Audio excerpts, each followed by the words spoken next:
अरे उस गर्भ को खंडित करने जा रहे हो, अगर ये बच्चा मर गया तो समझ लेना हिरण्यकश्यप को मारना मुश्किल हो जाएगा। इसी बालक के जरिए तो भगवान नारायण का अवतार होगा। इंद्र को समझाया, नारद जी के कहने पर भैया इंद्र ने कयाधु को छोड़ दिया। कयाधु को लेकर के नारद बाबा गए आश्रम पर और उसी आश्रम पर कयाधु रहने लगे। अब देखो, राक्षस के घर भक्त बनने का मतलब सुनो। राक्षस के घर भक्त पैदा होता है? नहीं हो सकता है।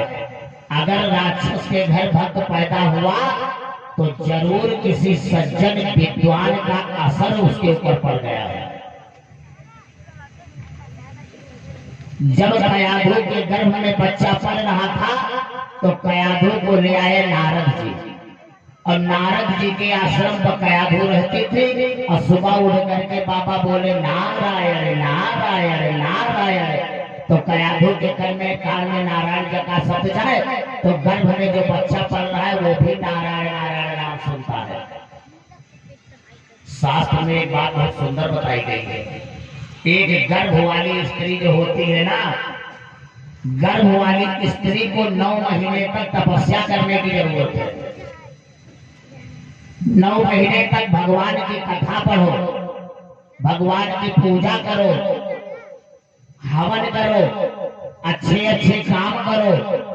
जैसा करोगी जन्म लेने वाला बेटा, जन्म लेने वाली बेटी वैसा संस्कार खाएगी। अब पेट में बच्चा पल रहा है, गई डब्बा लेके लेटरिन, देखा मौर्या के घरवा में आलू के सेले खूब बढ़िया गदगदुआ फूटती है। हमारा लाख भस से 2 किलो आलू उजाड़ के पोछे भर ली न, लड़कवा पल रहा है पेटे में, देखकर हमारा अम्मा चोरी कर रही है। तो मनमा सोचते है हम पैदा हो गए चोर। पेट में बच्चा पल रहा है, चोरी करोगी बेटा चोर होगा। अब बेटिया पैदा हुई तो चोरी।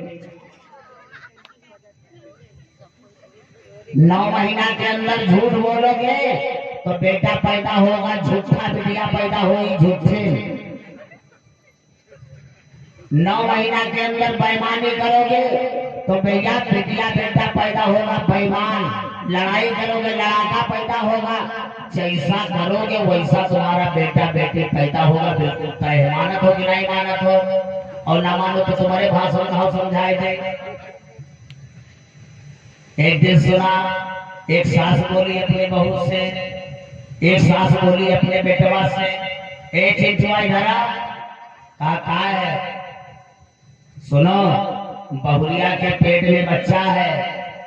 बहुत सुंदर बात है अम्मा। तो कहीं सुंदर नहीं है, यहाँ के बाजार जाओ तो तरह तरह के चीज लाए के पतोहिया का खवावत रहे हो। कहीं न्यू का है अम्मा, कहीं अगर 9 महीना के अंदर बहुरिया का कोनो चीज इच्छा कही और कहूँ राल बही तो बेटौना कह राल। अच्छा बताओ, 9 महीना में पतोहिया के राल बही तो बेटौना के राल बही। तो एक बात बताओ, सास का चाहत है पतोहिया शिक्षा दे कि पतोहिया तुम चोरी करी हो तो बेटौना चोर होई, तुम झूठ बोली हो तो बेटौना झूठा होई, तुम बेईमानी करी हो तो बेटौना बेईमान होई। जब राल बहे से सकत है तो चोरी के चोरी ना करे हो। यह सिखावत का हो या कई चीज सिखावत है कि कचालू जलेबी रसगुल्ला खवाए रहो पतोहिया का।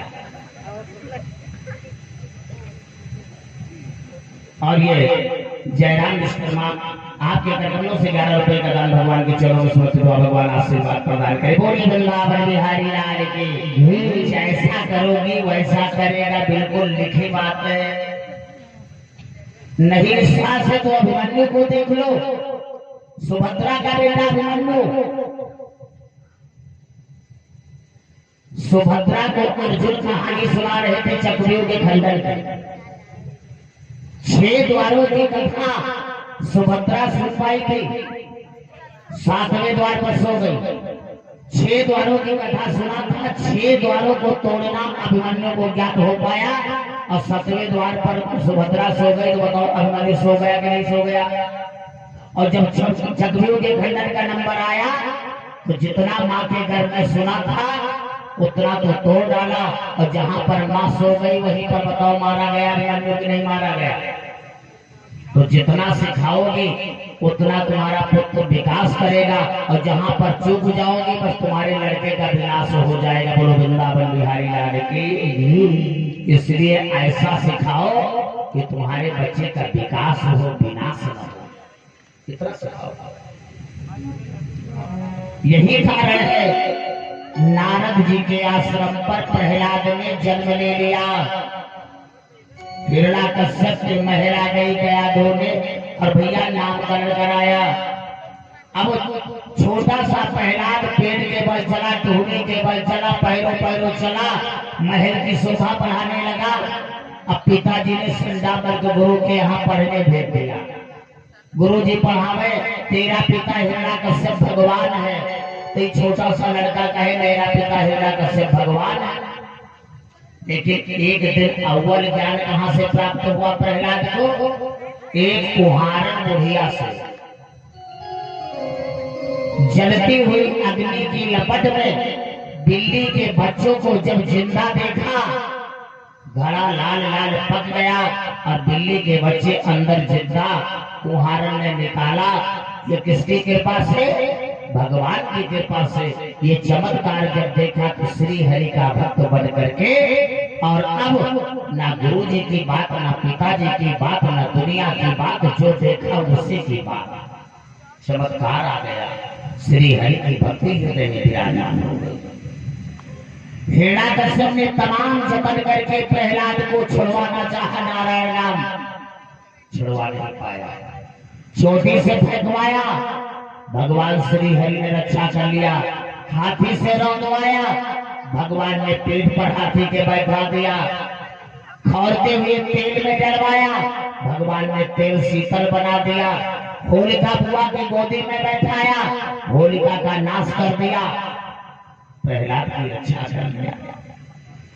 एक दिन जब उसके वरदान के अनुसार समय अनुकूल आया है, तब हिरण्याकश्यप ने गदा उठाया और कहा प्रहलाद आज तुझे बताना होगा तेरा भगवान कहाँ है। बेटा कहने लगा पिताजी ये बात तो हमें पूछनी चाहिए, भगवान कहा तुम हमसे पूछ रहे हो। अगर मैं बताऊंगा भी तो तुम्हें विश्वास नहीं होगा। क्यों? हर व्यापक सर्वत्र समाना, और प्रेम से प्रकट होई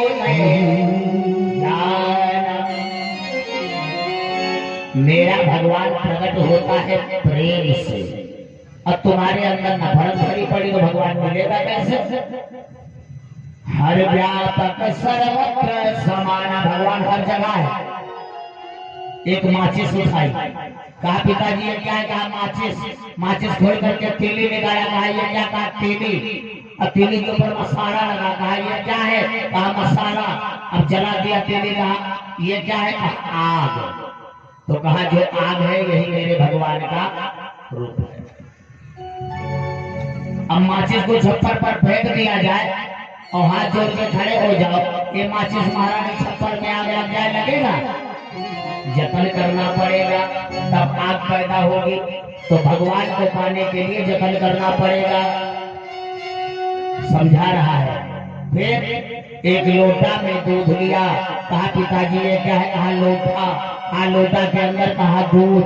कहा दूध के अंदर, हिरण्याकश्यप कहने लगा दूध के अंदर दही, दही के अंदर मक्खन, मक्खन के अंदर घी, दूध के अंदर खोया, दूध के अंदर पनीर।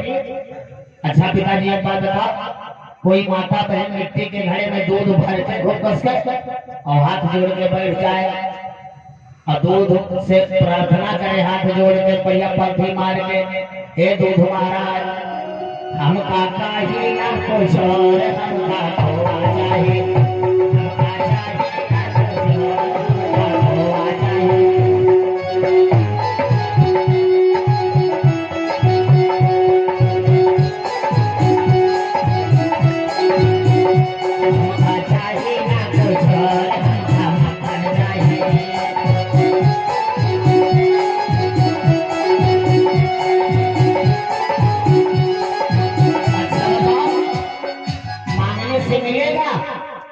ये दूध धीरे धीरे गंधाए जाए, फाट जाए, सर जाए, किरवा पड़ जाए है, लेकिन कुछ मिले वाला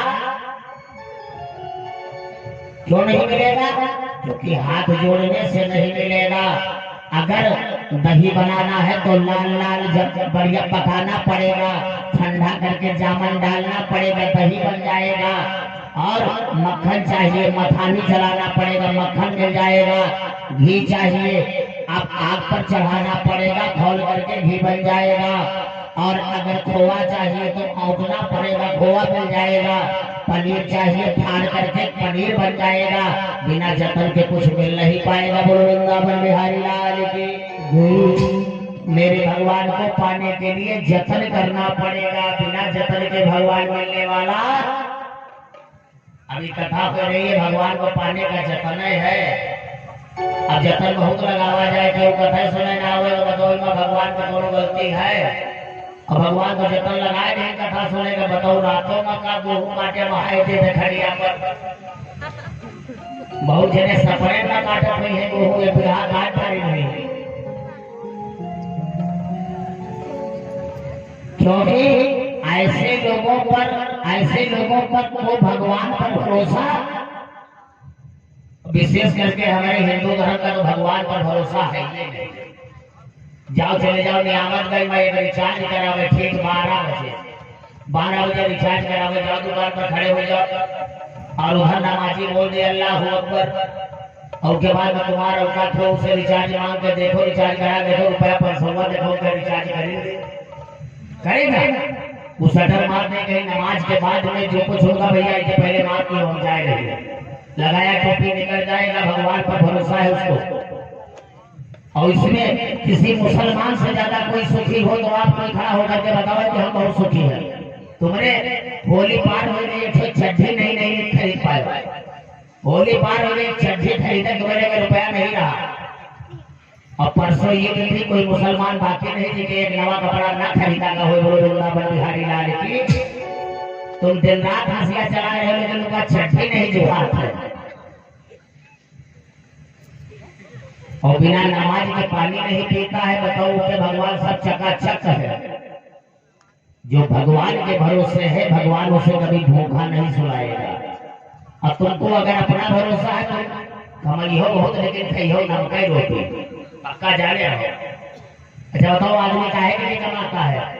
दिन भर हंसिया चलाओ तो पेटे का ही। अब 1 बजे जब कलहर जाता है तो मिलत का और रोटी है तो नमक नहीं, नमक है तो सब्जी नहीं, सब्जी है तो दाल है। मिलत खड़े बदर खाए, मार बेचे हैं। भरोसा सब अपने ऊपर है, मार उचारे लेके और उचारे नहीं का। भगवान पर भरोसा रखो, भगवान पर भरोसा रखोगे, मैं वादा करता हूँ कोई बात की कमी नहीं रहेगी। विश्वास करके तो देखो, हमें नहीं कहते खेती ना करो, लेकिन कम से कम 10 बजे लौट के आओ तो एक लोटिया स्नान करके तुलसी मैया को सूर्य नारायण भगवान का जल तो चढ़ाई। जिंदगी बीत जाए लोटिया पानी ना पड़े तो मेरे दही में तो भगवान के। बोलो वृंदावन बिहारी लाल की।